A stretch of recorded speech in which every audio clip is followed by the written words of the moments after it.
सबों को जय जय शिव। कृष्ण में मेरे प्रिय भाइयों बहनों, एक दिन एक माँ अपने 5 साल के बच्चे से सवाल करती है, शरीर का सबसे महत्वपूर्ण अंग कौन सा है? तो उस समय वो बच्चा बोलता है कि हमारे शरीर का सबसे महत्वपूर्ण अंग हमारे कान है। लेकिन माँ कहती है नहीं, कितने बहरे लोग बहरे होकर भी अपना जीवन साधारण तरीका से बिता सकते हैं। कुछ साल बाद फिर से वो माँ अपने बच्चे से वही सवाल को पूछती है और वो लड़का कहता है कि हमारे शरीर का सबसे महत्वपूर्ण अंग हमारे आँख होते हैं। लेकिन माँ कहती है नहीं, कितने अंधे लोग अंधे होकर भी अपना जीवन नॉर्मल तरीका से बिता सकते हैं। लेकिन एक दिन जब ये लड़का 16 साल का हो जाता है, तब उसकी दादा का मृत्यु हो जाता है। तो उस समय बहुत सारे लोग उस परिवार में आते हैं और दादा के मृत शरीर के पास आकर रोने शुरू करते हैं। उनके दूर के रिश्तेदार लोग, उनके मित्र लोग और उनके करीब के लोग, सब लोग आकर उनके मृत शरीर के पास आकर रोने शुरू करते हैं। उस समय उस छोटे से लड़के की माँ उसको पास में बुलाकर वही प्रश्न को पूछती है, हमारे शरीर का सबसे महत्वपूर्ण अंग कौन सा है? तो उस समय वो कहता है कि हमारे शरीर का सबसे महत्वपूर्ण अंग हमारा कंधा है, हमारा शोल्डर्स। उसकी माँ कहती है, आज तुमने सही जवाब दिया, क्योंकि जो हम इस दुनिया में बड़ा काम करते हैं, बड़ा कार्य करते हैं, जो हमारे पास धन दौलत है, हमारे मरने के बाद कोई भी उसे याद नहीं रखेगा। लेकिन जब हम हमारे कंधे के सहारे दूसरों को मदद करते हैं, दूसरों को प्यार करते हैं, अच्छा जीवन बिताते हैं, अच्छा कार्य करते हैं, उन सब बातों को हमारे मरने के बाद लोग याद रखते हैं। जी हाँ मेरे प्रिय भाइयों बहनों, आज के दिन माता कलीसिया ऑल सोल्स डे या मृत विश्वासियों का दिन को आचरण करती है। तो आज के दिन में हम विशेष करके हमारे प्रिय परिवार वाले जो हैं, जो मर गए हैं, उनके कब्र के सामने आकर उनके कब्र को सजाते हैं, अच्छा से हम सजाते हैं और कैंडल जलाते हुए, रोज़री माला विनती करते हुए उनके आत्मा की शांति के लिए हम प्रार्थना करते हैं। आज के दिन में हमें मुख्य रूप से 2 बातों को याद रखना है। सबसे पहले यह है कि मृत्यु कब और कैसे हमारे जीवन में आता है, हमारे परिवार में आता है, वो किसी को भी मालूम नहीं होता है। और हर एक इंसान को जो इस दुनिया में जन्म लेता है, उसको एक न एक दिन मरना ही है। ये सच को हमें आज के दिन मानना है। आज के दिन कई सारे माँ बाप अपने मृत बच्चों के कब्र के सामने बैठकर रो रहे होंगे उनके याद में। आज के दिन कई सारे बच्चे अपने माता पिता जो मर गए हैं उनको याद करते हुए रो रहे होंगे। आज के दिन कई सारे पति अपनी पत्नियों को याद करते हुए, कई सारी पत्नी अपने पति को याद करते हुए और दोस्त लोग अपने मित्रों को याद करते हुए उनके कब्र के सामने आकर बैठकर प्रार्थना करते हुए रो रहे होंगे, विलाप कर रहे होंगे।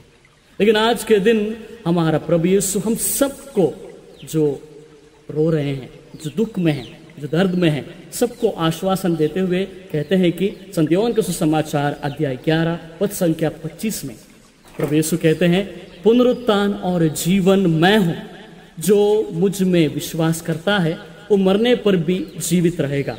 हाँ मेरे प्रिय भाइयों बहनों, यही हमारा विश्वास होना है।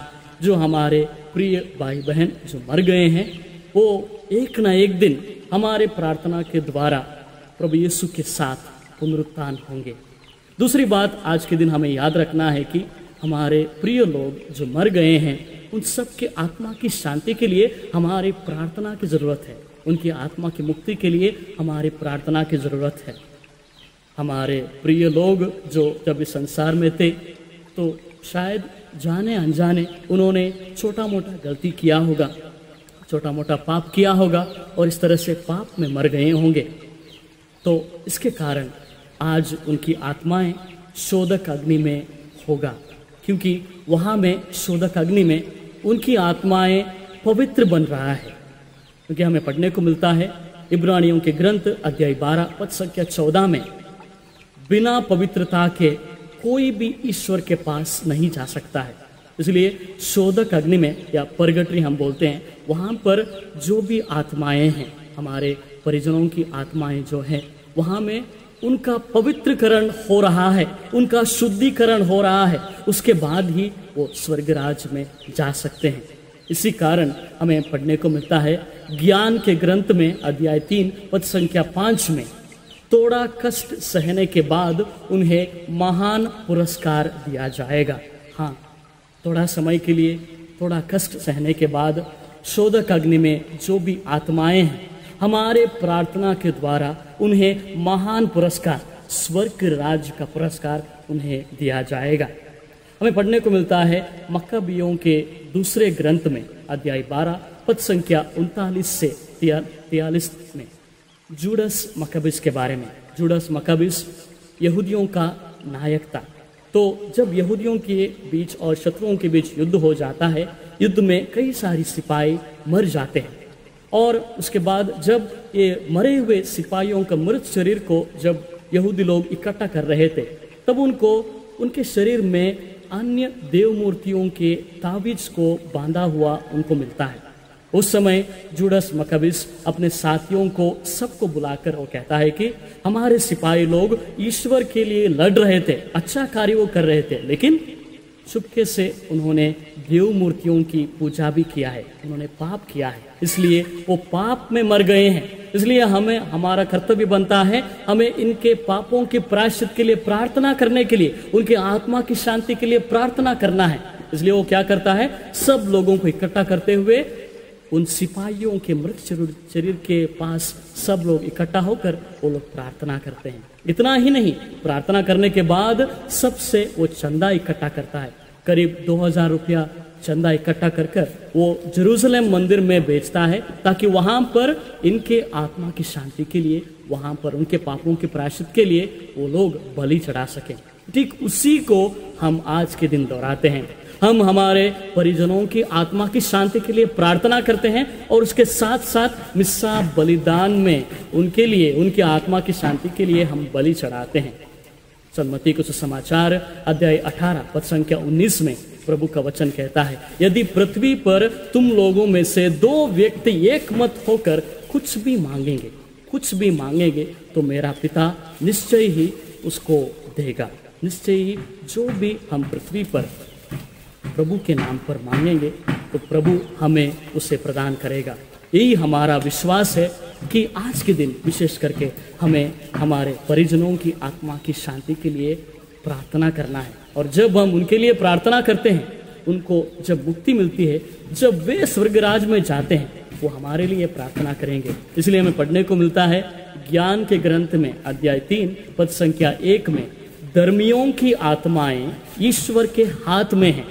हाँ मेरे प्रिय भाइयों बहनों, धर्मियों की आत्माएं ईश्वर के हाथ में हैं।